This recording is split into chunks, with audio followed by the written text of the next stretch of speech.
Your Honor, as mandated by this court, narito ang resulta ng DNA test. Maliwanag na sinabi dito na ang batang si Maya Salvacion ay kadugo ng mga merkado. Ang ibig sabihin, sa kanila ang bata at ang tunay na ina ay si Mrs. Scarlett Mercado.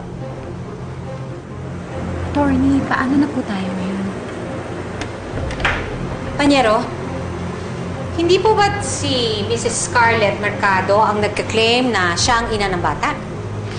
Kung ganoon, bakit po nakalagay dito sa resultang binigay nyo sa ating hukuman na si Mrs. Matilda Mercado ang pinagkuhanan ng DNA sample? Your Honor, hindi po sila sumunod sa pinag-uutos ninyo. Your Honor, you may recall na nag-advise kami na indisposed at unexplainably ill si Mrs. Scarlett Mercado. And as requested, this honorable court agreed to have Mrs. Matilda Mercado's DNA sample for the test instead. Wala po bang nakakarinig ng pagtutol ko sa hukumang ito?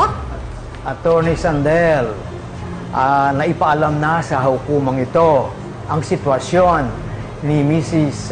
Scarlett Mercado. Hindi ba ang kampo mo na rin, attorney, ang nagre-request na apurahin natin ang kasong ito?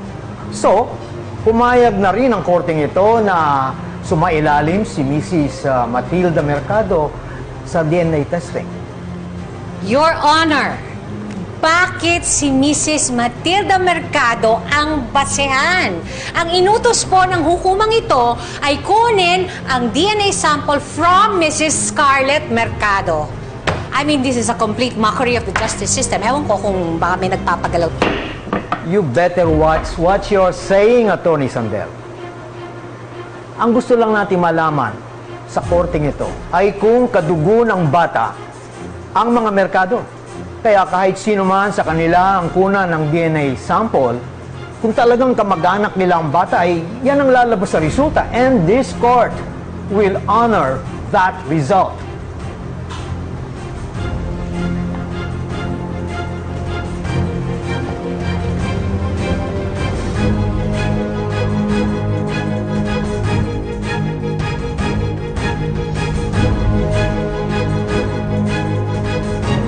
Kahit saan pa natin tingnan, iisa ang itinuturo ng ebidensya.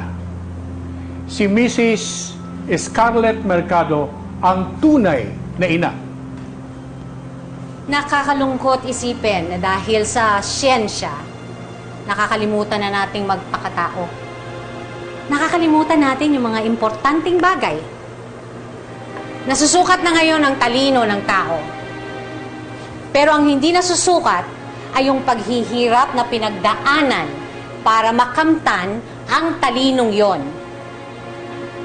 Ganyan din ang pagiging isang ina. Ang nasusukat lang ng siyensya, ang naipapakita lang ng DNA test ay ang pisikal na relasyon ng ina sa kanyang anak. Pero hindi nito naipapakita ang tunay na damdamin at ang puso ng isang tunay na ina. Nasusukat ba ng DNA test ang sakit na nararamdaman ng isang ina kapag sumasaklolo siya sa anak na nadapa o nagkasakit?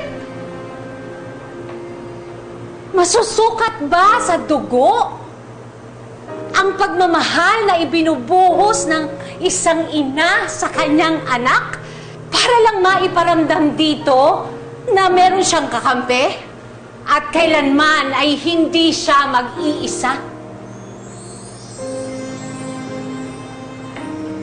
Lahat po tayo naging isang anak minsan sa buhay natin. Pero hindi po lahat ay pinapalad na maging isang ina. Sa maikling panahon po na nakasama ko si Isabel at si Maya, nakita ko, natutunan ko, Naramdaman ko na ang pagiging isang ina ay hindi po idinidikta ng dugo, kung hindi ang totoong pusong nagmamahal.